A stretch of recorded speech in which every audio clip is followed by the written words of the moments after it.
Hello everyone, स्वागत है आप सभी का वंस अगेन। गुड मॉर्निंग दोस्तों, कैसे हैं आप लोग? कैसा चल रहा पढ़ाई लिखाई?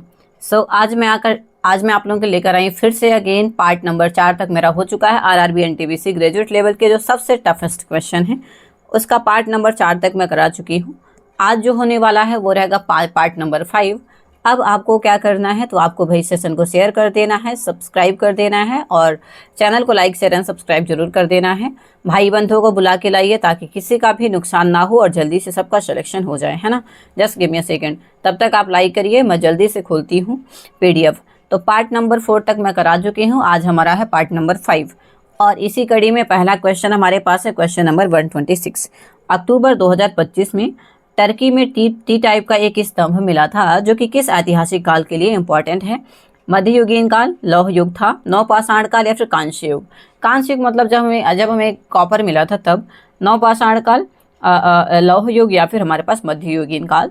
देखिए 14% से कम लोगों ने यहाँ पे सही किया था, 30% रॉन्ग थे। सुबह की शिफ्ट है, दोपहर की शिफ्ट है 18/3/2026 की आरआरबी एनटीपीसी।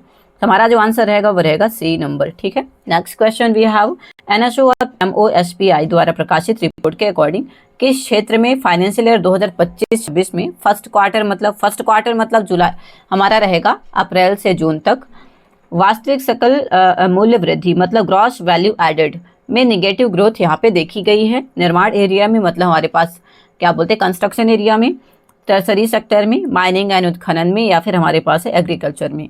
तो हमारा जो आंसर रहेगा वो रहेगा माइनिंग में। और 14% से कम लोगों ने आंसर सही किया है, 32% का रॉन्ग है और 16 तारीख की शिफ्ट है और सुबह का पेपर है, मतलब 16 की शिफ्ट है और सुबह का शिफ्ट 16 का पेपर है, सुबह की शिफ्ट है। नेक्स्ट क्वेश्चन है, वर्तमान में किस राज्य में जंगल महल अपराइजिंग हुआ था जिसे भूमिज विद्रोह या फिर भूमिज रिवॉल्ट के नाम से जाना जाता है? बिहार है, उड़ीसा है, वेस्ट बंगाल या फिर झारखंड। देखिए अगर बिहार की बात करें, अभी यहाँ पे बीजेपी गवर्नमेंट है, उड़ीसा में भी बीजेपी गवर्नमेंट है, झारखंड में भी बीजेपी गवर्नमेंट। तो भाई अगेंस्ट कौन जाएगा? वेस्ट बंगाल, यहाँ पे ममता बनर्जी सरकार है। हमारा जो पेपर था ये 18 तारीख का था और शाम की शिफ्ट थी। ठीक है, नेक्स्ट क्वेश्चन हमारा मैथ्स का है। मैथ्स का मैं नहीं करवा रही, मैथ्स का छोड़ेंगे। बाकी अगर आपको क्वेश्चन देखना है तो देख लीजिए और प्रॉपर आप एक बार पॉज करके सॉल्व करके मुझे आंसर जरूर कमेंट करना अगर किसी को करना हो तो। हमारे पास है मोनो हाइब्रिड क्रॉस की F2 पीढ़ी सामान्यतः किस लक्षण रूपी अनुपात को दर्शाएगी? 1:2:1, 2:1, 1:1 या फिर 3:1। तो हमारा जो आंसर रहेगा मोनो हाइब्रिड क्रॉस की जो पीढ़ी है सामान्यतः वो किसको दर्शाएगी? तो 3:1 के रेशियो को यहाँ पे शो करेगी। आंसर डी रहेगा। ठीक है, नेक्स्ट क्वेश्चन हमारे पास है, पद्म पुरस्कार विजेता रानी कर्ण ने किस नृत्य शैली का प्रतिपादन किया, किसको बनाया है? कथकली की बात करें, देखिए केरला से है और अभी करंट नाम केरला का केरलम हो चुका है। कुचिपुड़ी आंध्र प्रदेश है, ओडिसी हमारा उड़ीसा का है, कथक यूपी का है। सो आंसर जो रहेगा हमारा यूपी की विजेता रानी कर्ण है और इन्होंने क्या किया था? पद्मश्री विजेता है और कथक का इन्होंने प्रतिपादन किया था। ठीक है, थैंक यू सो मच, बहुत शुक्रिया आप सबका जुड़ने के लिए। होपिंग आप सबको वीडियो पसंद आ रहा होगा। चैनल को लाइक करते हुए जाना, शेयर करना और सब्सक्राइब करना। Thank you. नेक्स्ट है, आनुवंशिकी में पनेट वर्ग का क्या उद्देश्य है? पनेट स्क्वायर मतलब कि भाई की छेड़छाड़ करना जीन में। लाइक जैसे हम इंडियंस हैं, हमारे खून में है, हमारे जीन में, या तो कहीं जीन में है कि ब्लैक होना, कालापन या फिर ब्राउन गर्ल, है ना, आपने सुना होगा। ऑप्शन आपके पास है, किसी व्यक्ति के लक्षण प्ररूप का लक्षण मतलब कि कैरेक्टरिस्टिक्स को चेंज कर देना, मतलब बहुत ज़्यादा इंटेलिजेंट बना देना, ऐसा कुछ। दूसरा हमारे पास जिन्हें पुनरावृत्ति का विश्लेषण करना, गुणसूत्र पर जीन के स्थान की पहचान करना या फिर अनुवांशिक क्रॉस के परिणामों की भविष्यवाणी करना। तो ये हो सकता है हमारा आंसर जो रहेगा, that will be D number, कि इंडिया में बहुत ज़्यादा गोरे होने का क्रेज है। तो यहाँ पे जो हमारा एक वो होता है मेलेनिन जो होता है उसको हटवा देते हैं, काइंड ऑफ, है ना, कलरलेस, उसको निकलवा देते हैं जीन से। ठीक है, आंसर हमारा होगा डी नंबर। 17 का क्वेश्चन था, 17 तारीख का, और ये दोपहर वाली शिफ्ट थी। नेक्स्ट क्वेश्चन है, जुलाई 2025 में हिमाचल प्रदेश सरकार ने भूस्खलन के खतरे के कारण केलांग गांव से परिवारों को अस्थायी रूप से ट्रांसफर कर दिया था या फिर टेम्परेरी रूप से निकलवा दिया था वहाँ से कि भाई यहाँ पे लैंड स्लाइडिंग होने वाली है, आप सब सेफ रहो। कुल्लू जिला है, मंडी जिला है, शिमला या फिर कांगड़ा। सो यहाँ से मैं हिंट देती हूँ, यहाँ से मैडम कंगना रनावत जी यहाँ से कौन है, MP है कि MLA है, बताइए। आंसर मंडी रहेगा। ये हमारा 14% लोगों ने सही दिया है, 40% रॉन्ग है। 22 तारीख का पेपर है और सुबह 9 बजे की शिफ्ट थी। आगे बढ़ेंगे, नेक्स्ट क्वेश्चन है, किस घटना ने भारत में पुर्तगाली शक्ति के पतन और ब्रिटिश और डच प्रभाव के उदय को सर्वोत्तम रूप में, मतलब यहाँ पे पुर्तगाली खत्म हो चुके थे 1498 में जो आए थे, और ब्रिटिश और डच इफेक्ट यहाँ पे आ गया था। पहला ऑप्शन आपके पास है, अंग्रेजों ने मद्रास की स्थापना करी थी 1639 में। एक्सला चैपल की ट्रीटी हुई थी 1748। एंग्लो फारसी द्वारा हॉर्मुज ट्रीटी, हॉर्मुज अभी जो हमारे पास हॉर्मुज स्टेट है वो बहुत ज़्यादा फेमस है। क्यों? क्योंकि अभी चल रहा है ईरान इराक वॉर, हालांकि अब ख़त्म हो गया, आज 12 तारीख है, 12 को ये वीडियो जाएगा, आज 11 है, तो अब तो ख़त्म हो गया, ईरान इराक वॉर ख़त्म हो गया, ट्रम्प साहब ने घुटने टेक दिए, है ना। सो एंग्लो फारसी द्वारा हॉर्मुज पर कब्जा है 1622। आंसर हमारा सी रहेगा, और यहीं से ब्रिटिश और डच का उदय हुआ था और पुर्तगालीज खत्म हो गए थे, ठीक है, याद रखेंगे। नेक्स्ट क्वेश्चन हमारे पास है, नवंबर 2025 में किस कंपनी ने गगनयान मिशन के लिए इसरो को ह्यूमन रेटेड विकास इंजन डिलीवर किया? भारत इलेक्ट्रॉनिक्स है, इसरो है, HAL हिंदुस्तान एरोनॉटिक्स लिमिटेड, या फिर गोदरेज एरोस्पेस। नवंबर 2025 में किस कंपनी ने गगनयान मिशन के लिए इसरो को ह्यूमन रेटेड विकास इंजन डिलीवर किया है? आंसर हमारा गोदरेज रहेगा, ठीक है, गोदरेज, बालों में लगाने वाला गोदरेज, याद होगा ठीक है। तो ये क्वेश्चन है 17/3/2026 का, और 7:30 शाम वाली शिफ्ट है। नेक्स्ट क्वेश्चन हमारे पास है, ये दोनों क्वेश्चन मैथ्स के हैं। नेक्स्ट क्वेश्चन है, पोर्ट विक्टोरिया जहां प्रथम प्रशिक्षण स्क्वाड्राइन, फर्स्ट ट्रेनिंग स्क्वाड्राइन ने अपनी यात्रा पूरी की थी, किस अफ्रीकी द्वीप राष्ट्र की राजधानी बनी थी? पोर्ट विक्टोरिया कहाँ की राजधानी है? कोमोरस है, सेशेल्स है, मेडागास्कर, या फिर मॉरिशस? देखो, मेडागास्कर और मॉरिशस तो आप नहीं कहेंगे, आप सेशेल्स और कोमोरस में हमारा जो आंसर हो जाएगा सेशेल्स है। पोर्ट विक्टोरिया किधर की कैपिटल है? ये साउथ अफ्रीका का एक कंट्री है, सेशेल्स, ठीक है। 27 का पेपर है और ये दोपहर वाली शिफ्ट है।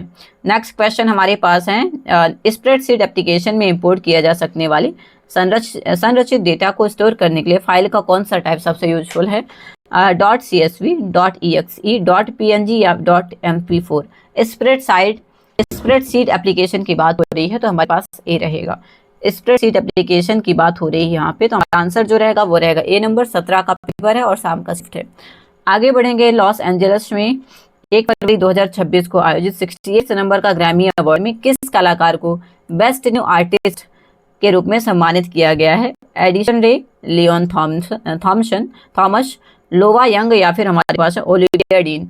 तो आंसर हमारा जो रहेगा ओलिविया डीन रहेंगी। और अगर इसके और थोड़ी सी बात करें तो देखिए, हमारा पेपर कब हुआ था? ये 18/3 को पेपर हुआ था, 18 मार्च को पेपर हुआ था, और 1 फरवरी 2026 का भाई करंट अफेयर आ गया है। तो मतलब 1 महीने पहले तक का करंट पढ़ना, ऐसा नहीं किया जैसे 2026 अभी स्टार्ट हुआ है, 3 महीने तो गए, अप्रैल चल रहा है, तो ऐसा नहीं करना है कि नहीं है हम 2026 का करंट नहीं पढ़ते, 25 के पढ़ के चल जाते हैं और 24 के पढ़ के चल जाते हैं। नहीं भाई, 1 महीने तक का भी पढ़ना, इवन 10 दिन पहले तक का पढ़ लेना, सेफर साइड में, है ना। आंसर जो रहेंगे वो रहेंगे D number, Olivia dean. Next question हमारे पास है, क्वेश्चन नंबर 142। 2025 में इसरो अध्यक्ष द्वारा उद्घाटित कौन सा केंद्र उन्नत नौवहन प्रणालियों में आत्मनिर्भरता को सुदृढ़ करने के उद्देश्य से भारत का पहला निजी क्षेत्र का नौवहन नवाचार केंद्र बन चुका है? Anant centre of excellence for navigation, Indian navigation research and innovation centre, centre for indigenous navigation technologies, या फिर national hub for advanced satellite navigation? तो इसरो की बात करें, इसरो अध्यक्ष द्वारा उद्घाटित जो केंद्र था उन्नत नौवहन प्रणाली में से आत्मनिर्भरता को सुनिश्चित करने के लिए, अनंत सेंटर, मतलब अनंत जी की बात हो रही है, अनंत अंबानी साहब की, है ना, ठीक है, अंबानी अडानी याद रखिएगा।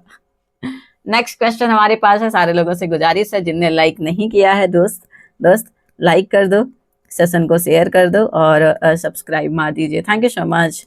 और हाँ सुनिए एक बात और, मैं विराट विजन दूसरा चैनल है मेरा जिसमें बीते 1-1.5 साल से मैं लाइव कर रही हूँ मॉक टेस्ट का, तो अगर आप चाहें तो मेरे साथ जुड़ सकते हैं। टाइमिंग जो है वो 9-5 PM से लेके 11 PM तक रहती है एवरी डे, तो प्लीज आप जरूर ज्वाइन करिएगा, है ना। थैंक यू सो मच, बहुत शुक्रिया। नेक्स्ट क्वेश्चन हमारे पास, जुलाई 1991 में रुपए डिग्रेड हुआ था, अवमूल्यन मतलब डिग्रेडेशन हुआ था, 25%, 30%, 18% या फिर 10%? 1991 की बात हो रही है, LPG रिफॉर्म आया था, LPG reform, liberalisation, privatisation, globalisation, और यहाँ पे 18% तक हमारे पैसे का रुपया जो है उसका क्या हुआ था, डिग्रेडेशन हुआ था, मतलब गिरा था, वैल्यू गिरी थी। आगे बढ़ेंगे, ब्रंटलैंड आयोग 1987 में आया था, किस रिपोर्ट ने सतत विकास की अवधारणा को परिभाषित किया था? Our common future, agenda 21, silent spring, या फिर लिमिट्स टू ग्रोथ? ब्रंटलैंड आयोग की बात है 1987 में, आंसर जो रहेगा आवर कॉमन फ्यूचर। 1987 में आया था ब्रंटलैंड आयोग। ये क्वेश्चन बड़ा इंपॉर्टेंट है, कई बार पूछा जाता है, कई दफा पूछा जाता है ना। ठीक है, होपिंग आप सबको वीडियो पसंद आ रहा होगा, तो प्लीज चैनल को लाइक करिएगा, सेशन को शेयर करिएगा, सब्सक्राइब मारिएगा। आगे बढ़ेंगे, भारत में निम्न में से किस आयोग ने सूचना का अधिकार सुशासन की मास्टर कुंजी, राइट टू इंफॉर्मेशन मास्टर की टू गुड गवर्नेंस शीर्षक से एक रिपोर्ट प्रस्तुत की है? पुंछी आयोग है, प्रशासनिक सुधार आयोग, प्रशासनिक सुधार आयोग 1 या फिर सरकारिया आयोग, सरकारिया। सो हमारा जो आंसर रहेगा राइट टू इंफॉर्मेशन मास्टर की टू गुड गवर्नेंस, सूचना का अधिकार सुशासन की मास्टर कुंजी। आंसर जो रहेगा वो रहेगा कुंजी नंबर 1, प्रशासनिक सुधार आयोग। एकेडमिक रिसर्च आयोग, नहीं रिसर्च नहीं रहेगा मेरे ख्याल से, प्रशासनिक सुधार है ना, रिकनसाइल रहेगा मेरे ख्याल से, कमीशन, एकेडमिक रिकनसाइल कमीशन। ठीक, आगे बढ़ेंगे, नेक्स्ट क्वेश्चन है क्वेश्चन नंबर 148। 2025 में किस राज्य में वन स्टॉप सेंटर थे जिन्होंने लगभग 2.39 महिलाओं की सहायता की? वन स्टॉप सेंटर, बिहार है, गुजरात है, महाराष्ट्र, यूपी। 2025 की बात हो रही है, अभी आपको पता होगा 2025 में बिहार में चुनाव हुई है ना। गुजरात, महाराष्ट्र, यूपी। आंसर जो रहेगा वो रहेगा यूपी भाई। ऐसे क्वेश्चन में क्या है, अपन एलिमिनेशन भी नहीं लगा सकते, क्यों? क्योंकि ऐसे क्वेश्चन में समझ ही नहीं आता हम एलिमिनेट किसको करें किसको ना करें, अगर आपको आंसर नहीं आता है तो, है ना। तो ये मेरे साथ भी होता है, आपके साथ भी मेरे ख्याल से होता ही होगा 100%, है ना। ठीक है, आगे बढ़ेंगे, नेक्स्ट क्वेश्चन। 2025 में किस संयुक्त राष्ट्र निकाय ने शहरीकरण पद्धति की डिग्री ऑफ अर्बनाइजेशन मेथोडोलॉजी का उपयोग करके विश्व शहरीकरण संभावनाएं रिपोर्ट जारी की है? यूएनडीपी है, यूएन हैबिटेट, संयुक्त राष्ट्र सांख्यिकी आयोग मतलब स्टैटिस्टिकल ऑर्गेनाइजेशन है यूनाइटेड नेशन का, संयुक्त राष्ट्र आर्थिक और सामाजिक पहलों का विभाग, यूएनडीईएसए। अच्छा क्वेश्चन है, संयुक्त राष्ट्र निकाय ने शहरीकरण पद्धति की डिग्री ऑफ अर्बनाइजेशन मेथोडोलॉजी का यूज करके विश्व शहरीकरण संभावनाएं रिपोर्ट जारी की है? आंसर हमारा डी रहेगा। 15% लोगों ने सही किया था, 47% लगभग रॉन्ग थे, और ये 16 तारीख का पेपर था, दोपहर वाली शिफ्ट थी। आगे बढ़ेंगे, नेक्स्ट क्वेश्चन हमारे पास है, विंडोज 11 में आंशिक नामों वाली फाइलों को खोज करने के लिए किसका यूज करते हैं?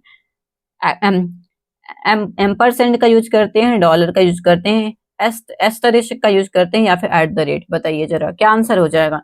विंडोज में आंशिक नामों वाली, बहुत थोड़ा सा नाम है तो उसके लिए हम ये वाले यूज करते हैं, स्टार यूज करते हैं ना, याद रखिएगा, सी नंबर। आगे बढ़ेंगे, next question we have merchandise exports from India scheme, MEIS के अंतर्गत निर्यातकों को निम्नलिखित में से किस रूप से पुरस्कृत किया जाता है? अनंत ऋणी नॉन ट्रांसफरेबल नगद वाउचर है, उपयोग करने पर एक्सपायर होने वाले निर्यात कर की छूट है, थर्ड हमारे पास है स्वतंत्र रूप से अंतरणीय ड्यूटी क्रेडिट स्क्रिप्ट है, ड्यूटी क्रेडिट स्क्रिप्ट, या फिर निर्यात उन्मुख इकाइयों में इक्विटी शेयर। अच्छा क्वेश्चन बन जाता है, merchandise exports from India, MEIS। Answer हमारा सी रहेगा। और किस रूप में प्रस्तुत किया है? तो स्वतंत्र रूप से अंतरणीय क्रेडिट स्कीम स्क्रिप्ट या फिर ड्यूटी क्रेडिट स्क्रिप्ट। याद रखिएगा, इजी है, याद हो जाएगा, एक दो बार पढ़ लेंगे तो याद हो जाएगा, है ना। ठीक है, आगे बढ़ेंगे, नेक्स्ट क्वेश्चन है 154। GFRA 2025 के अकॉर्डिंग नेट वार्षिक वन क्षेत्र वृद्धि में भारत में विश्व भर में कौन सा स्थान है? भाई जंगल कहाँ पे कितने हैं? सेकेंड स्थान है, फिफ्थ है, फोर्थ या फिर तीसरा? GFRA 2025 की रिपोर्ट के अकॉर्डिंग जो इंडिया का स्थान है नेट वार्षिक वन क्षेत्र वृद्धि में, वो तीसरा है। याद रखिएगा, तीसरा है। MP में सबसे ज्यादा जंगल है, ये भी याद रखिएगा। मध्य प्रदेश में सबसे ज्यादा जंगल है, फॉरेस्ट बहुत ज्यादा है यहाँ पे, है ना, याद रखिएगा, फॉरेस्ट ज्यादा है, फर्स्ट नंबर पे है। आगे बढ़ेंगे, हमारे पास नेक्स्ट क्वेश्चन है 155। वृक्षारोपण के लिए ग्रीन क्रेडिट की गणना करने के लिए 2025 से संशोधित क्रिया पद्धति के अनुसार दावा प्रस्तुत करने से पहले कुछ प्रभाव सीमाएं आवश्यक होती हैं। पात्रता का सही युग्म, मतलब यहाँ पे राम मिलाई जोड़ी है, कौन सा सही है? 3 वर्ष का जीर्णोद्धार प्लस 30% वेतन सघनता, 5 वर्ष का 60% का, 5 साल का 40% और 7 साल का 40%। इसका आंसर जो रहेगा, भाई ये तो मेरे से भी नहीं आता था, आंसर जो रहेगा वो रहेगा बी नंबर। और ये 16% लोगों ने सही किया है, 11% रॉन्ग है, 17 तारीख का पेपर है, सुबह की शिफ्ट है। आगे बढ़ेंगे, नेक्स्ट क्वेश्चन हमारे पास है, बताइएगा वर्ष 2025 में विश्व मानसिक स्वास्थ्य दिवस किस तिथि को? हेल्थ डे की बात हो रही है, world mental health day, world mental health day की बात हो रही है, जिसमें आपात स्थितियों के दौरान मानसिक स्वास्थ्य सेवाओं तक पहुंच पर जोर दिया गया है। देखिए 7 अप्रैल को हम वर्ल्ड हेल्थ डे मनाते हैं। 7 अप्रैल को हम वर्ल्ड हेल्थ डे सेलिब्रेट करते हैं, है ना, 7 अप्रैल को।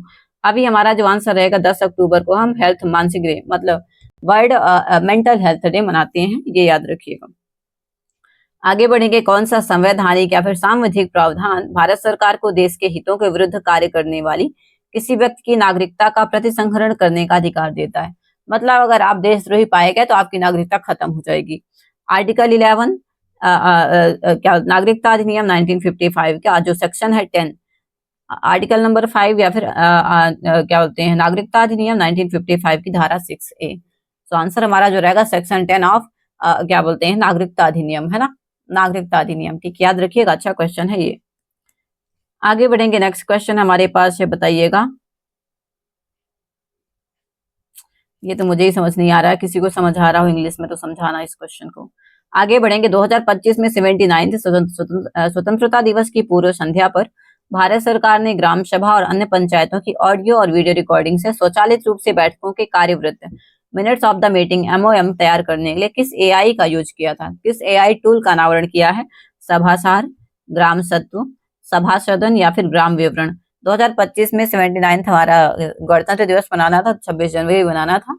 रात को क्या हुआ, और आपको पता है 25 जनवरी की रात को ही क्या दिया जाता है? तो जो फेमस अवार्ड होते हैं, चाहे वो स्पोर्ट्स से रिलेटेड हो चाहे सिविलियन से रिलेटेड हो, लाइक पद्मश्री अवार्ड जो होते हैं या फिर कोई भी स्पोर्ट्स से रिलेटेड अवार्ड हो, खेलचंद ध्यानचंद पुरस्कार ऐसा करके, तो सारे जितने भी अवार्ड्स होते हैं वो सब किस दिन को मिलते हैं? तो 25 तारीख की रात को मिलते हैं, 25 जनवरी की रात को। ठीक है, आंसर हमारा ए रहेगा, सभासार AI का उन्मूलन किया था। नेक्स्ट क्वेश्चन है 2019 और 2020 में भारतीय रेल मार्ग की रूट लेंथ कितना था? यहाँ पे 66918, 66935, 67956 या फिर 67415। आंसर हमारा रहेगा, ये बिल्कुल रट्टाफिकेशन था, कुछ नहीं करना था इसमें। आगे बढ़ेंगे, भारत ने सैन्य अभ्यास तालिस्मान सेबर 2025 में भाग लिया था, उसका नेतृत्व किस कंट्री ने किया था? कनाडा है, रशिया है, ऑस्ट्रेलिया या फिर यूके। आंसर हमारा सी रहेगा, ऑस्ट्रेलिया। बस ये लास्ट क्वेश्चन देती हूँ मैं, last question, and then we will end this session. और बाकी मैं सेशन जो लाऊंगी वो नेक्स्ट क्लास में लेकर आऊंगी। पारसी समाज सुधारक बहराम जी मेरवान जी मालाबारी को किस सामाजिक कुरीति से संबंधित विधायी अधिनियमन के लिए श्रेय दिया जाता है? पारसी समाज सुधारक थे बहराम जी मेरवान जी मालाबारी। अस्पृश्यता के लिए, छुआछूत के लिए, बालिका शिशु हत्या, विधवा सती के लिए, या फिर हमारे पास है बाल विवाह। अब अगर बहराम जी मेरवान जी मालाबारी की बात करें तो ये बाल विवाह से रिलेटेड थे, चाइल्ड उससे। और अगर 1856 की बात करें, देखिए 1856 में विधवा विवाह होता था। विडोरी मैरिज एक्ट को पास कराने में ईश्वर चंद्र विद्यासागर जी का बहुत बड़ा रोल रहा है। और सती प्रथा में RRR राजा राम मोहन रॉय जी का काफी योगदान रहा है। अस्पृश्यता, अनटचेबिलिटी को खत्म करने में किसका हाथ रहा है, बताइएगा जरा। तो डॉक्टर BR अम्बेडकर साहब को कह सकते हैं, अनटचेबिलिटी, है ना। ठीक है, आगे बढ़ेंगे, बस लास्ट क्वेश्चन ले लीजिए। वाणिज्य विभाग द्वारा फाइनेंशियल ईयर 2025-26 में राष्ट्रीय वित्तीय प्रदर्शन की किस महत्वपूर्ण उपलब्धि की रिपोर्ट जारी की गई, जो कि देश के अब तक के सर्वश्रेष्ठ निर्यात आंकड़ों पर प्रकाश डालता है? 5 वर्षों में उच्चतम FDI फॉरेन डायरेक्ट इन्वेस्टमेंट, बृहत्तम निर्यात विविधीकरण कार्यक्रम, 1 दशक में निम्नतम व्यापार घटा, या फिर HI में उच्चतम निर्वाह तिमाही, मतलब क्वार्टर फर्स्ट की बात हो रही है। क्वार्टर फर्स्ट जो था यहाँ पे अप्रैल से सितंबर तक का, याद रखिएगा। ठीक है, तो हमारे पास डी आंसर है। सो आई होप आपको वीडियो पसंद आया होगा। अगर पसंद आया तो प्लीज चैनल को लाइक कर दीजिएगा, शेयर करिएगा, सब्सक्राइब करिएगा। और हाँ, अगर कुछ आपको जो जितने क्वेश्चन मैंने कराए हैं कुछ एडिशनल आपको आता तो please let me know in the comment section. इसके अलावा विराट विजन नाम का चैनल है मेरा दूसरा, उसमें मैं लाइव मॉक टेस्ट करवाती हूँ। अगर आप जुड़ना चाहती हैं तो प्लीज जुड़िए। रात में 9:05 से लेकर 9:05 PM से 11 PM तक रहता है। थोड़ा बहुत आगे पीछे हो जाता है, वो अलग बात है ना, तो उसके लिए मैं अपडेट कर देती हूँ। चलिए ठीक है, thank you so much everyone, बहुत शुक्रिया। घंटे का बटन दबाना मत भूलें, मतलब बेल आइकॉन प्रेस कर ले, ताकि आपको सुबह सुबह नोटिफिकेशन मिलता है 8:05 पे। डेली एक वीडियो आएगा। थैंक यू सो मच दोस्तों, बहुत शुक्रिया आप सबका, थैंक यू। आउटपुट देते हुए जरूर जाना। Thank you so much and wish you very good luck, all the best. Hopping जल्दी सिलेक्शन हो आपका। थैंक यू, बहुत शुक्रिया।